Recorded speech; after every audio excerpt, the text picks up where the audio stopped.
Hello বন্ধুরা, আজকে আমি একটা ফ্রুট কেক বানিয়েছি। ফ্রুট কেকটা কিভাবে বানিয়েছি আপনারা দেখতে থাকুন। চলুন দেখা যাক। প্রথমে এক প্যাকেট বিস্কিট নিয়ে নিয়েছি। বিস্কিটটা ব্লেন্ডারের সাহায্যে ব্লেন্ড করে নেব। ব্লেন্ড করার পর এবার একটা পাত্রে ঢেলে নেব। ঢেলে নেওয়ার পর এবার আমি চিনি গুঁড়ো করে রেখেছি। চিনি গুঁড়োটা বেশি চিনি দেওয়ার কোনো প্রয়োজন নেই, যেহেতু বিস্কিটটা মিষ্টি ভাব থাকে, তাই সেই জন্য আমি অল্প চিনি দেব। তারপর অয়েল দেব, রিফাইন্ড অয়েল। এবার মিশ্রণটাকে মিশিয়ে নেব। আস্তে আস্তে ব্লেন্ডারের সাহায্যে ব্লেন্ড করতে থাকবো। অল্প অল্প পরিমাণে দুধ দেব। এবার টুটি ফুটি গুলো দিয়ে দেব। প্রথমে টুটি ফুটি দেব, তারপর কিশমিশ, কাজু, এটাকে মিক্স করে নেব।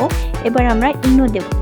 বেকিং পাউডারের পরিবর্তে আমরা ইনো ইউজ করব। ইনোটা দিলে পরে স্পঞ্জি কেক হবে। এবার এটাকে অয়েলের সাহায্যে ভালো করে মাখিয়ে নেব। পেপারটাকে কেটে রেখেছিলাম, এই পেপারটাকে আস্তে আস্তে কষিয়ে দেবো। এর উপরে একটু অয়েল মাখিয়ে দেবো। অয়েলটাকে মাখিয়ে নেব উপরে। এবার বেটারটাকে ঢেলে নেব। ঢেলে নেওয়ার পর এবার এটাকে লো ফ্লেমে দিয়ে ঢাকনাতে ঢাকনা কিছুক্ষণ পর কিছু ড্রাই ফ্রুট দিয়ে এটাকে ডেকোরেশন করব। কাজু, কিশমিশ, কিছুটা টুটি ফুটি, আমন্ড বাটার। এবার একটা স্টিকের সাহায্যে দেখে নেব কেকটা হয়ে গেছে। আমার কেক রেডি। আমার এই রেসিপিটা যদি আপনার ভালো লেগে থাকে তো কমেন্ট করুন প্লিজ।